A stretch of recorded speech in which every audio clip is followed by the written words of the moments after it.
Assalamualaikum warahmatullahi wabarakatuh. Selamat pagi semua. Kami dari kelompok 1 akan mempresentasikan tentang konsep dan klasifikasi biaya. Kelompok kami terdiri dari saya sendiri, Yasmin, sebagai moderator, dan saya Prilia Mutiara, dan saya Maria Ance Tambing. Berikut adalah indikator yang akan kami jelaskan dalam presentasi kali ini. Yang pertama, menjelaskan konsep biaya, konsep pentingnya biaya dalam akuntansi manajemen. Yang kedua, menjelaskan perbedaan cost dan expense. Yang ketiga, mengklasifikasi biaya. Yang keempat, contoh masing-masing jenis biaya. Pertama, kita masuk ke dalam konsep biaya. Salah satu konsep penting dalam akuntansi manajemen adalah memahami konsep biaya. Agar pemahaman terhadap akuntansi manajemen lebih baik, seseorang perlu memahami arti biaya. Arti biaya atau cost. Biaya atau cost adalah pengorbanan sumber daya ekonomi untuk memperoleh barang atau jasa yang diharapkan memberi manfaat saat ini atau di masa yang akan datang. Biaya atau cost diukur dalam satuan uang. Perbedaan cost dan expense. Biaya atau cost adalah kas atau nilai ekuivalen kas yang dikorbankan untuk mendapatkan barang atau jasa yang diharapkan memberi manfaat saat ini atau di masa yang akan datang bagi organisasi. Dikatakan sebagai ekuivalen kas karena sumber non-kas dapat ditukar dengan barang atau jasa yang diinginkan, sebagai contoh menukar peralatan dengan bahan yang digunakan untuk produksi. Selanjutnya ada beban atau expense, adalah biaya barang atau jasa yang telah dimanfaatkan untuk memperoleh pendapatan.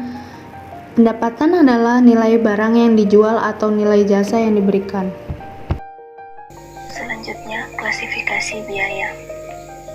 Akuntan manajemen dituntut untuk menghasilkan informasi yang berbeda sesuai dengan tujuan penggunaan informasi. Informasi yang berbeda dapat menghasilkan klasifikasi biaya yang berbeda pula. Pada dasarnya, biaya dapat diklasifikasikan sebagai berikut. yaitu yang pertama ada ketelusuran biaya, kemudian yang kedua ada perilaku biaya, dan yang ketiga ada fungsi pokok perusahaan, dan yang keempat yaitu elemen biaya produksi. Selanjutnya, yang pertama adalah menjelaskan klasifikasi biaya berdasarkan ketelusuran.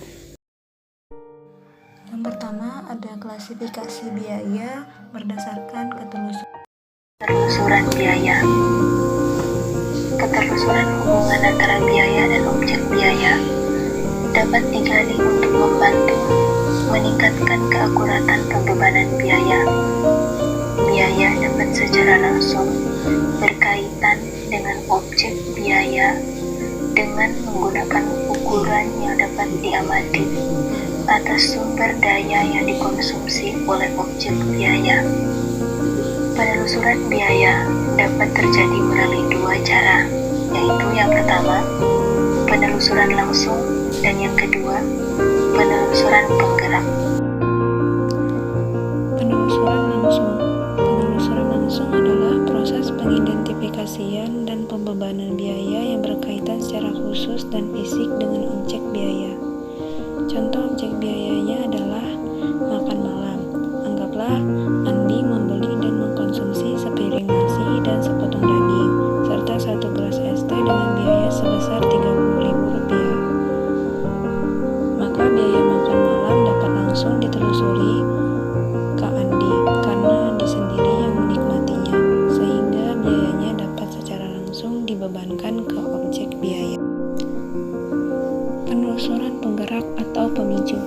Penelusuran penggerak adalah pemicu untuk membebankan biaya ke objek biaya. Biaya penggerak adalah faktor penyebab yang dapat diamati dan mengukur konsumsi sumber objek biaya. Karena itu, penggerak adalah faktor yang menyebabkan perubahan dalam penggunaan sumber daya dan memiliki hubungan sebab akibat dengan biaya yang objek biaya. Berikut ada contoh kasus penelusuran penggerak. Anggaplah Sania dan Mila sedang makan malam bersama di McDonald's yang berada di Plaza Balikpapan. Mereka memesan satu paket ayam yang berisi 15 potong ayam dengan harga Rp150.000, serta satu paket minuman cola berisi 5 gelas dengan harga Rp35.000. Selain itu, Mila juga memesan satu burger seharga Rp20.000. Sania memakan 8 potong ayam dan meminum 3 gelas cola. Lalu Mila memakan sisanya.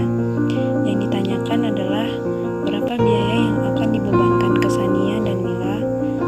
Maka penyelesaiannya, burger dibebankan melalui penelusuran langsung kepada Mila, karena Mila sendiri yang mengkonsumsinya, sehingga langsung bisa dilihat secara fisik dan mudah mengidentifikasinya. Lalu untuk konsumsi ayam dan cola menggunakan metode penelusuran penggerak. Lalu tarif satu potong ayamnya tadi adalah Rp150.000 dibagi 15, maka hasilnya Rp10.000 untuk per potongnya. Dan tarif satu gelas kolanya kita cari dengan cara Rp35.000 dibagi 5 gelas, maka untuk satu gelas cola harganya sebesar Rp7.000. Perhitungannya dapat dilihat di dalam tabel di bawah ini. Dengan keterangan yang pertama yaitu burger masuk dalam kategori penelusuran langsung yang dibeli oleh Mila dengan harga Rp20.000. Lalu yang kedua, ayam termasuk dalam kategori penelusuran penggerak. Yang pertama adalah milik Sania yang 8 potongnya dikalikan dengan Rp10.000, maka Rp80.000 milik Sania. Kemudian Rp10.000 dikali 7 potong yang menghasilkan Rp70.000 itu adalah ayam yang dibeli oleh Mila. Yang ketiga ada minuman cola masih masuk dalam kategori penelusuran penggerak. Yang pertama itu adalah milik Sania 3 gelas dikali Rp7.000, maka hasilnya Rp21.000. Kemudian milik Mila dengan harga Rp7.000 dikalikan 2 gelas, maka hasilnya Rp14.000. Jika ditotalkan keseluruhannya, maka total untuk pembelian yang dilakukan oleh Sania itu adalah Rp101.000, sedangkan Mila adalah Rp104.000. Dari contoh di atas dapat diperluas dalam latar bisnis yang lebih kompleks. Penelusuran penggerak biasanya kurang akurat jika dibandingkan dengan penelusuran langsung. Namun jika hubungan sebab akibatnya kuat, maka dapat diperkirakan tingkat keakuratannya pun lebih tinggi. Selanjutnya, yaitu perbedaan biaya langsung dan tidak langsung. Biaya langsung itu adalah biaya yang dapat ditelusur sampai kepada produk secara langsung. Biaya bahan baku dan biaya tenaga kerja langsung adalah contoh dari biaya yang langsung dapat ditelusuri sampai kepada produk. Sedangkan biaya tidak langsung itu adalah biaya yang tidak dapat secara langsung ditelusur ke produk. Contoh biaya tidak langsung seperti gaji mandor produksi. Nomor 2. Klasifikasi biaya berdasarkan perilaku. Berdasarkan perilakunya, biaya dapat diklasifikasikan antara lain yaitu ada 3. Yang pertama biaya variabel, yang kedua biaya tetap, dan yang ketiga biaya campuran. Biaya variabel itu adalah biaya yang jumlah totalnya berubah sebanding dengan tingkat perubahan aktivitas. Contohnya seperti biaya bahan baku dan biaya tenaga kerja langsung. Biaya tetap itu adalah biaya yang jumlahnya tidak terpengaruh oleh tingkat aktivitas dalam kisaran tertentu.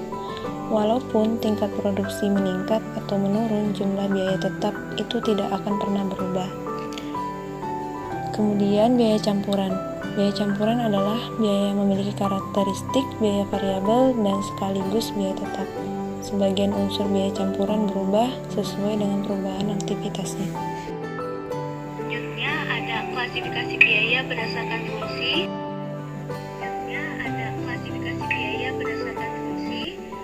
Dalam perusahaan manufaktur ada 3 fungsi pokok, yaitu fungsi produksi, fungsi pemasaran, dan fungsi administrasi dan hulu.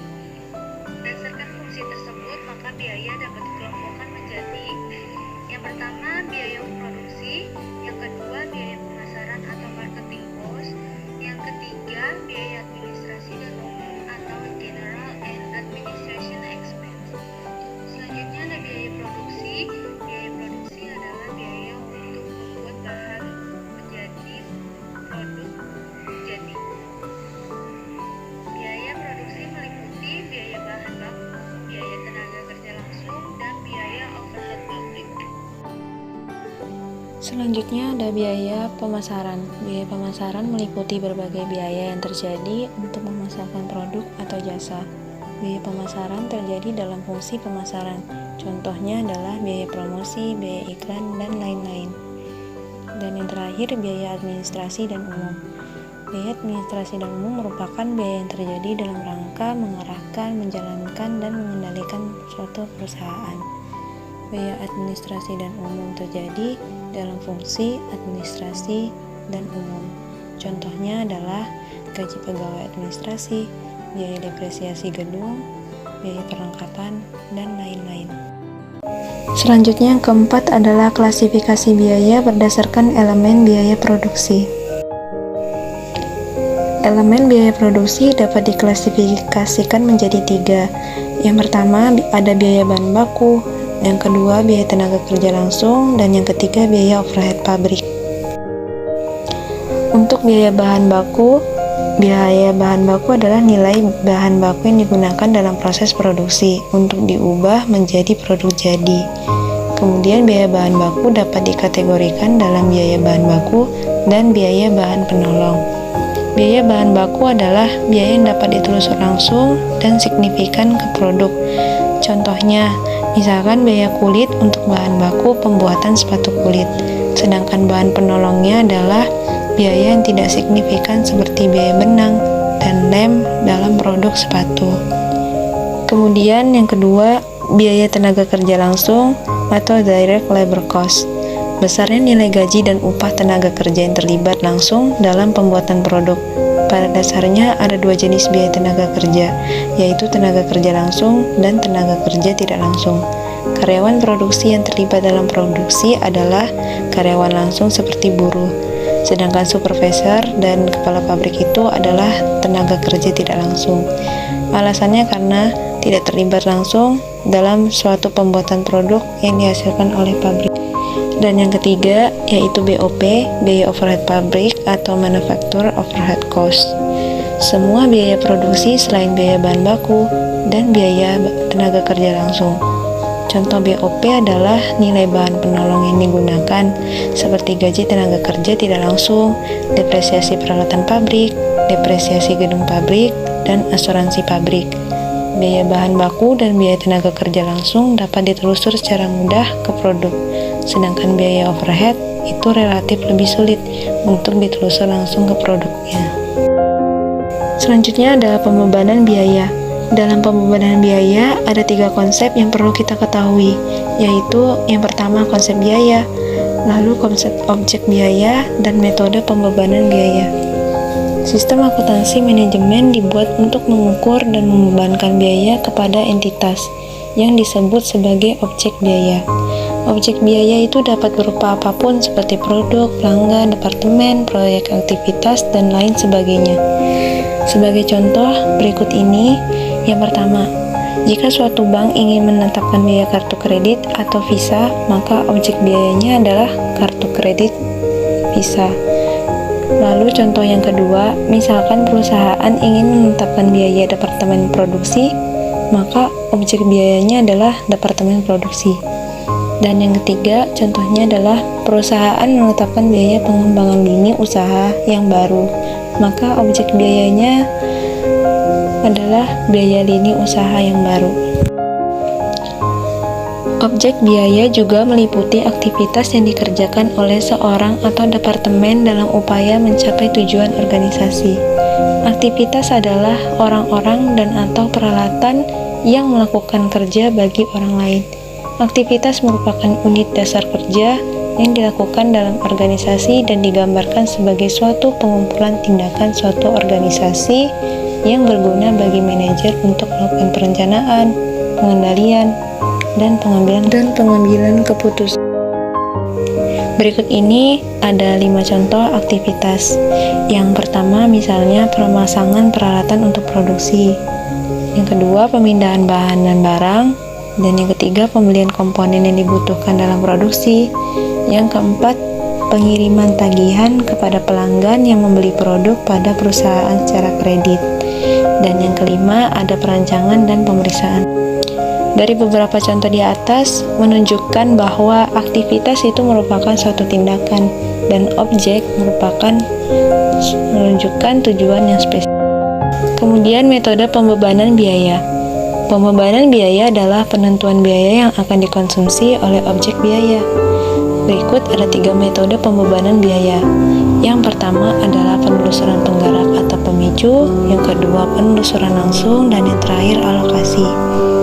Penelusuran penggerak atau pemicu dan penelusuran langsung sudah dijelaskan di slide-slide sebelumnya. Jadi di slide ini kita akan membahas mengenai metode pembebanan biaya, yaitu alokasi. Jadi alokasi itu merupakan biaya yang terjadi tetap, tidak memiliki hubungan sebab akibat dengan objek biaya. Ada juga biaya yang tidak secara langsung dapat ditelusuri ke objek biaya. Apabila hal ini terjadi, maka alternatif metode yang tersedia untuk membebankan biaya yang terjadi adalah menggunakan metode pembebanan alokasi. Karena tidak memiliki hubungan sebab akibat langsung, maka metode alokasi dilakukan berdasarkan kemudahan. Dasar alokasi yang lazim digunakan adalah jam mesin, jam kerja langsung, jumlah karyawan, luas lantai, dan sebagainya. Berikut contohnya. Misalkan objek biayanya. Objek biayanya adalah meja, kemudian aktivitasnya adalah mendepresiasikan gedung, lalu biayanya adalah depresiasi gedung. Dasar alokasinya yaitu jam kerja mesin. Maka pembebanannya itu adalah tidak ada hubungan langsung dan sebab akibat antara depresiasi gedung dan jumlah unit meja. Perusahaan memutuskan mengalokasikan biaya depresiasinya berdasarkan jam mesin. Besarnya biaya depresiasi ditentukan berdasarkan besarnya jam mesin yang dikonsumsi untuk memproduksi meja. Maka bisa dilihat dari contoh di atas, maka pembebanannya itu adalah tidak memiliki hubungan langsung dan sebab akibat antara depresiasi gedung dan jumlah unit mejanya. Maka besarnya biaya depresiasinya ditentukan berdasarkan besarnya jam mesin, yaitu berdasarkan dasar alokasinya. Untuk dihitung berdasarkan jam mesin yang dikonsumsi untuk memproduksi meja. Poin terakhir yaitu mengenai biaya barang dan jasa. Selanjutnya perbedaan produk dan jasa. Produk dan jasa memiliki perbedaan yang sangat menonjol. Untuk produk adalah atau barang memiliki wujud fisik atau bentuk dapat disimpan dalam waktu yang lama, bisa dibawa-bawa dan terpisah dengan produsen. Jika kita ingin memperoleh barang, maka kita bisa membelinya pada penjualnya. Jadi tidak perlu mendatangi produsen yang menghasilkan barang tersebut.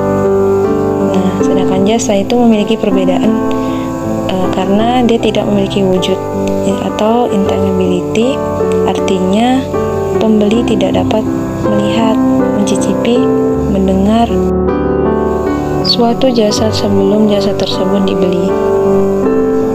Jasa memiliki sifat tidak tahan lama, artinya jasa itu tidak dapat disimpan untuk kegunaan masa yang akan datang oleh pelanggan. Tidak dapat dipisah, jasa tidak dapat dipisahkan dari produsennya, artinya produsen dan pelanggan harus bertemu atau melakukan kontak langsung untuk melakukan pertukaran. Contoh aktivitasnya misalkan melakukan pemeriksaan mata, berarti harus ada kehadiran pelanggan dan dokter mata. Kemudian heterogenis, artinya terdapat peluang variasi yang besar pada penyelenggaraan jasa daripada produksi produk. Sekian presentasi dari kelompok kami. Bila ada salah kata atau kekurangan, mohon dimaafkan. Terima kasih, semoga materi yang kami sampaikan bisa bermanfaat bagi kalian semua. Wabillahi taufik walhidayah. Wassalamualaikum warahmatullahi wabarakatuh. See ya.